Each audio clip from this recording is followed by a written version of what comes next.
ስለዚህ የትምህርታችን ኃይለ ቃል ያንን ታሪክ ለእኛ ትምህርት አድርጎ ማቅረብ ነው። የመጽሐፍ ቅዱስ መረጃና መሰረታዊ እውቀት መስጠት አይደለም ዓላማዬ። የሕይወት ትምህርት እንድናገኝ የሕይወት ትምህርት በልባችን ላይ ተዘርቶ የሚበቅል እንዲሆን ሕይወታችንን የሚለውጥና በልባችን ያለውን ጉዳይ ወይም ነገር የሚነካ ትምህርት ነው ይዤ የቆምኩት። ስለዚህ በሃይማኖት እምቢ ማለት በታሪክ እንዴት ታይቷል ተገልጧል የሚለውን ለመመልከት ቀድመን የምናነሳው አንድ የመጽሐፍ ቅዱስ ክፍል ወይም ምዕራፍ አለ። ይህም በኦሪት ዘፍጥረት ምዕራፍ 39 ላይ ከቁጥር 1 ጀምሮ የተመዘገበ ታሪክ ነው። ይህን ታሪክ ብዙዎቻችን እናውቀዋለን። ስለ ታላቁ አባት ስለ ያዕቆብ ልጅ በያዕቆብ ስለሚወደደው ስለ ዮሴፍ የሚናገር የታሪክ ክፍል ነው። ዮሴፍ ገና የ17 ዓመት ሳለ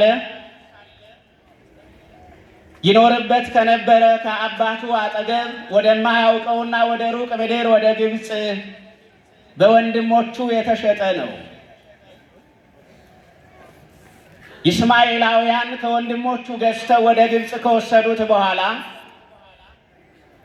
ለፈርዖን ቅርብና አገልጋይ ለነበረ ጲጥፋራ ለሚባል ለንጉሱ ባለሟል እንደሸጡት ይህ ክፍል ይተርካል ወይም ይናገራል። በዚህ ክፍል ላይ ከዮሴፍ ጋር እግዚአብሔር አብሮ እንደነበረም ተጽፏል። ከተሰደደውና ከተሸጠው ከሚወደው አባቱ ርቆ ወደማያውቀው ምድር ከሄደ ከዮሴፍ ጋር ወሃሎ እግዚአብሔር ምስለ ዮሴፍ፣ እግዚአብሔርም ከዮሴፍ ጋር ነበረ የሚል ቃል እናገኛለን። ማን ከዮሴፍ ጋር ነበረ? ከተሸጠውና ከተናቀው ከተጠላው ከተሰደደው ከዮሴፍ ጋር ማን አብሮ ነበረ? እግዚአብሔር አብሮ ነበረ። የሚያጽናና ቃል ነው።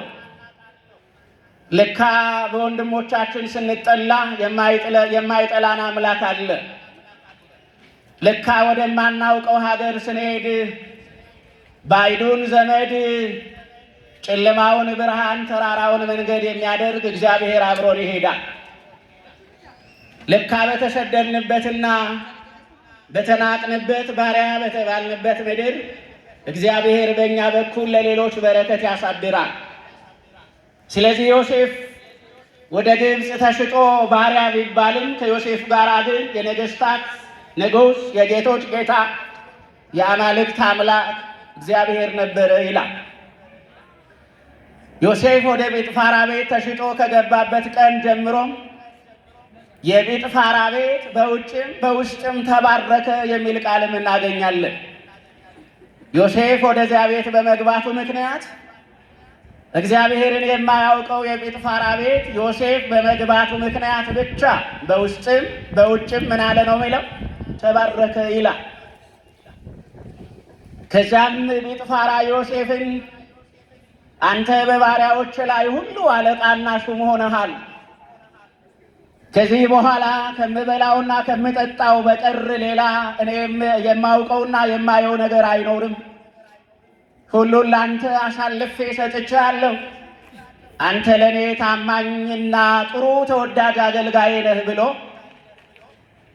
ሁሉንም ነገር በውስጥም በውጭም ያለውን ኃላፊነት ሁሉ የንጉሱ ባለሟል ጲጥፋራ ለዮሴፍ አስረከበ። ነገር ግን የተወደደው ዮሴፍ በተሸጠበት ሀገር ሞገስና በረከት ያገኘ የሚመስለው ዮሴፍ ግን ሌላ ፈተና መጣበት። እሱንም በተመለከተ ይህ ክፍል ሲነግረን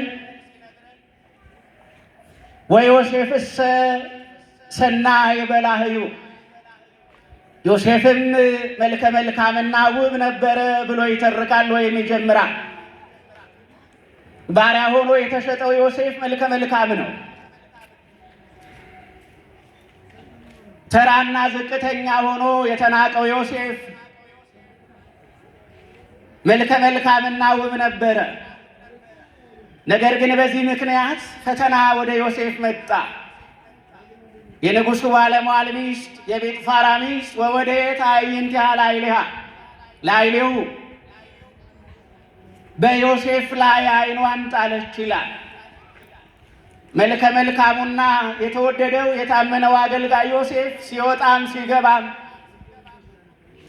በንጉሡ ባለሟል በጲጥፋራ ሚስት ይፈተን ጀመረ። ከፈተናዎች ሁሉ ለወጣቶች የሚከብድ ፈተና፣ ብዙ ወጣቶችን በቀላሉ የጣለ ፈተና ወደ ዮሴፍ መጣ። ለብዙ ወጣቶች የንጽህናቸውና የቅድስናቸው እንቅፋት የሆነ ፈተና፣ ብዙ ወጣቶች እግዚአብሔርን ያሳዘኑበት ፈተና፣ ብዙ ወጣቶች አምላካቸውን እግዚአብሔርን ያሳዘኑበት ፈተና ወደ ዮሴፍ መጣ። እሱም ባለቤቴ ጲጥፋራ በቤት በማይኖርበትና በማይሆንበት ጊዜ እሺ በለኝና የሥጋ ፈቃድን ፈጽም እያለች ጨቀጨቀችው ወይም ዘበዘበችው። ደስ የሚለው ቃል ግን በእምነትና በሃይማኖት የነበረው ዮሴፍ፣ አምላኩን እግዚአብሔርን የሚፈራው ዮሴፍ፣ መንገዱን እግዚአብሔር እንዳቀናለት የሚያምነው ወጣቱ ዮሴፍ ወአበየ ዮሴፍም የምትለውንና የምትጠይቀውን ቃል ለመፈጸም እንቢ አለ ይላል መጽሐፍ። ምን አለ? እንቢ አለ። ንጽሕናን መረጠ።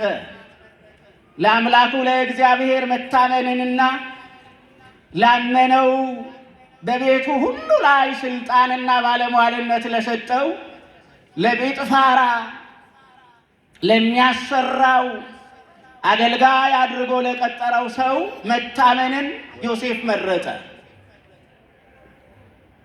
በሃይማኖት እምቢ ማለት እንደ ዮሴፍ መሆን ማለት ነው። የተመቸ ቀንና ጊዜ ጠብቃ ባለቤቷ ጲጥፋራ የሌለበትን ምቹ ሁኔታ ፈልጋ